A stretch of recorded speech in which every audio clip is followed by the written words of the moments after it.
Staff admiral Mohammad Zakaullah ने कहा है कि तालीम किसी भी मुआशरे की तामीर और तरक्की के लिए कलीदी अहमियत की हामिल है और हर बच्चे का बुनियादी हक है। वो आज यहाँ यूनसाबाद में बहरिया मॉडल स्कूल की इफ्तिताई तकरीब से बहैसियत मेहमान खुसूसी खिताब कर रहे थे। वज़ीर खुराक और पार्लिमानी उमूर जनाब निसार कोड़ो भी इस मौके पर मौजूद थे। तकरीब से खिताब करते हुए chief of naval staff admiral Mohammad Zakaullah ने कहा कि ये अमर बाइस फख्र है कि पाक बहरिया मादरे वतन की बहरी हदूद के तहफ़्फ़ुज़ की मुक़द्दस फ़र्ज की अदायगी के साथ साथ तालीम और सेहत के शोबों में भी नुमाया किरदार अदा कर रही है।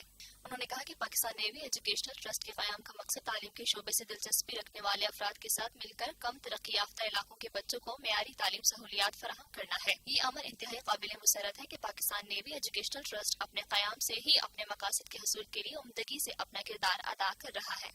ये है TNN TV। देखते रहिए ताज़ा तरीन खबरें और एक्सक्लूसिव रिपोर्ट्स।